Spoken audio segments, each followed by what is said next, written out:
வணக்கம், வாழ்க வளமுடன்.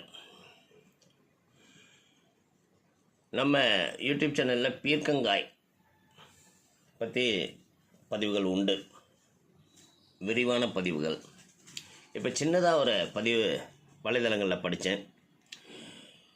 நல்ல விஷயத்தை திரும்ப திரும்ப சொல்கிறதுல தப்பே இல்லைங்கிற ஒரே நோக்கத்தில் இப்போ நான் அதை உங்களுக்கு சொல்கிறேன். பீர்க்கங்காய் இலை, விதைகள், வேர் என அனைத்தும் மருத்துவ குணம் கொண்டவை. பீர்க்கங்காய் இலைகளை சாறாக்கி சிறிது நேரம் சூடுபடுத்தி அதில் ஒரு தேக்கரண்டி எடுத்து சாப்பிட்டு வந்தால் டயபெட்டிக் கண்ட்ரோலாக இருக்கும்னு சொல்கிறாங்க. பீர்க்கங்காயில் எல்லா விதமான வைட்டமின்களும் தாது உப்புகளும் இருப்பதால் தொற்றுநோய் கிருமிகள் தாக்காமல் உடலை காத்து நோய் எதிர்ப்பு சக்தியை மேம்படுத்துகிறது. மஞ்சள் காமாலை நோய்க்கு பீர்க்கங்காய் சாறு மருந்தாக பயன்படுத்தப்படுகிறது. சர்க்கரை நோயாளிகள் பாகற்காய்க்கு பதில் இதை உணவில் சேர்த்துக்கொள்ளலாம். சொறி, சிரங்கு, புண், காய்ச்சல் உள்ளவர்கள் பீர்க்கங்காய் சேர்த்து கொள்ளலாம். புண்கள், சொறி, சிரங்கு உள்ள இடங்களில் பீர்க்கங்காய் இலைச்சாற்றை தடவினால் நிவாரணம் கிடைக்கும்.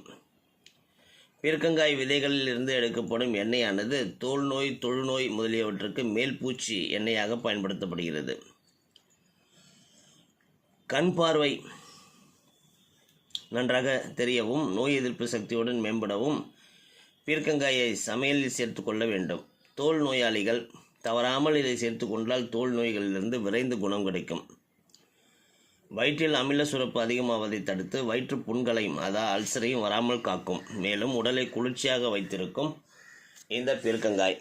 ஆனால் இந்த கால பிள்ளைகளுக்கு எத்தனை பேருக்கு பீர்க்கங்காய் ஒரு காய்கறி, நம்ம சாப்பிடக்கூடிய காய்கறின்னு தெரியும்? அதற்கு காரணம் இந்த காலத்தில் இருக்கக்கூடிய நிகழ்கால மம்மிகள். கொஞ்சம் நல்ல காய்கறிகளையும் நம்ம பிள்ளைகளுக்கு பழக்கினால் அவர்களின் எதிர்காலம். இந்த காலம் சின்ன சின்ன பிள்ளைங்களுக்கெல்லாம் ஸ்கின் டிசீஸ். காரணம் என்ன?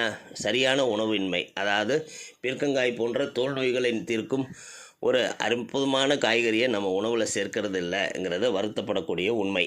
அதனால் முடிஞ்சவரை பிள்ளைகளுக்கு இந்த மாதிரி காய்கறிகளை பழக்குங்கள்.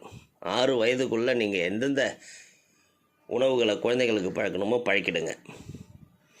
அப்போ தான் அவங்களோட அந்த உணவை நேசிக்கும் தன்மை உருவாகும். வாழ்க வளமுடன்.